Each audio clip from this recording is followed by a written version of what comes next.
So, now on to part 2, the real stuff that I wanted to talk about.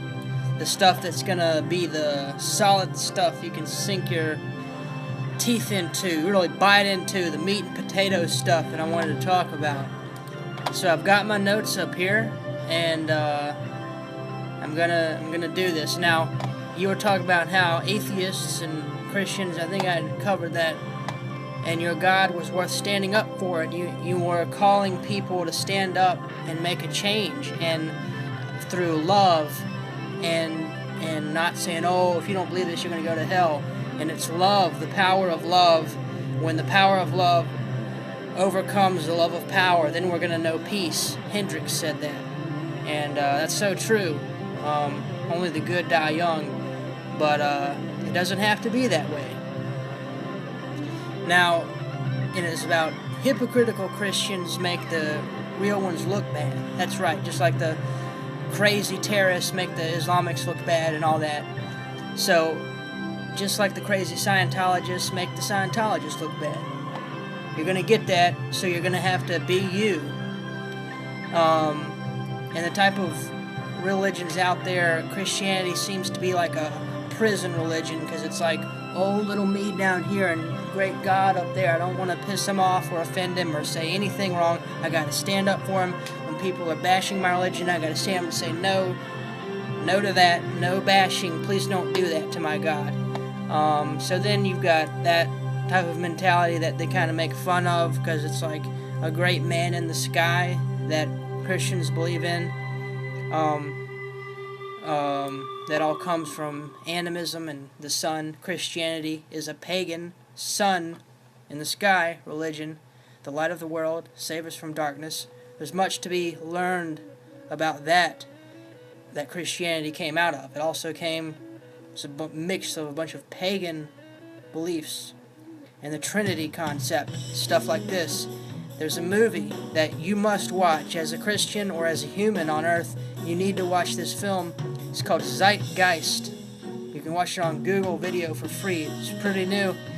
Part 3, there's 3 parts to it.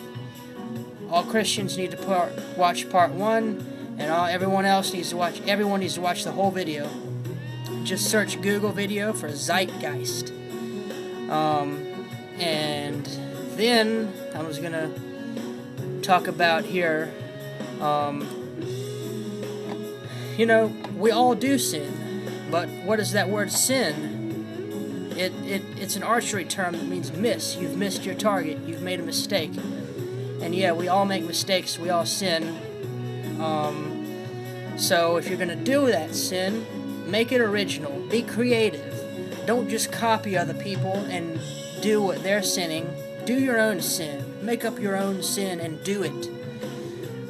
When you're standing before your God and He's mad at you, and you're at that great white throne judgment at the end of your life, going into your next one of heaven, eternity, what are you going to say for yourself?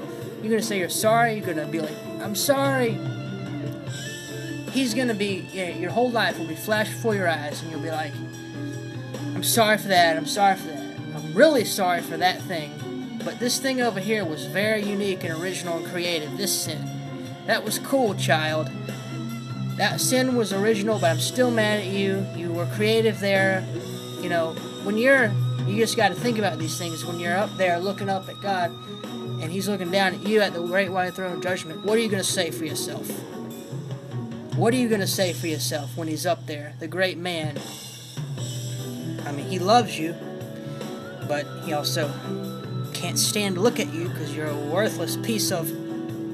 I'm not going to cuss, because this is maybe going out to small children, and small children out there watching this should not hear these words, because they're sins. Made by man, by the way, not by God. So, what is sin? I don't know. You make that up for yourself. Just don't ever do anything against anyone else's will. That's the thing. We have free will, but we don't want to impose, you can't really impose a belief on someone, because all you can say is, I believe this, and you can believe that. Just don't actually physically do anything. like the Muslim extremists take it way out of proportion. They actually kill you if you don't convert. They'll kill your body. I talk more about the whole body, humanity, consciousness thing in my other videos. We're not our bodies.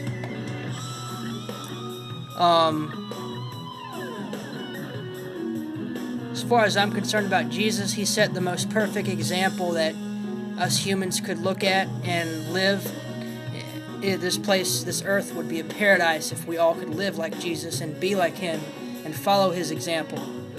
But even the Christians don't do that. Fundamentalist Christianity is killing Christianity because fundamentalism kills the belief.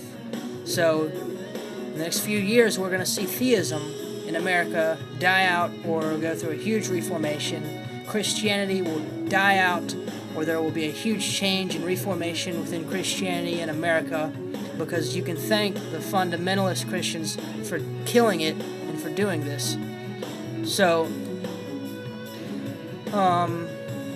you're talking about how arrogance and Christianity were arrogant in viewing the atheists or whatever, and any group of people that claims ultimate truth, they kind of have the right to be a little arrogant and say, you're wrong, we're right, because our God says so.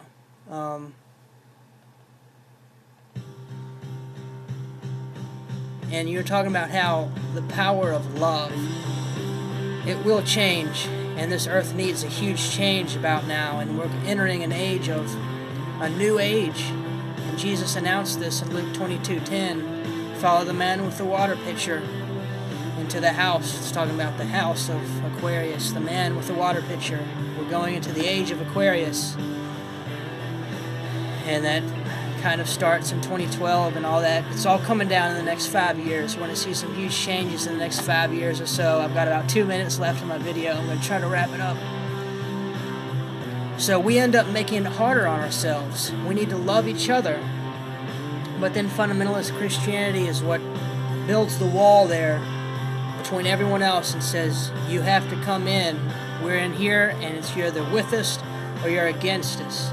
And it becomes a hard-fisted, preaching type of thing. And only love will cure that. Jesus set the perfect example for us. I call myself a Christian because I follow Jesus Christ's teachings. Okay? He had that exact message of infinite love, and he brought it to us. And what did we do with him? They killed him.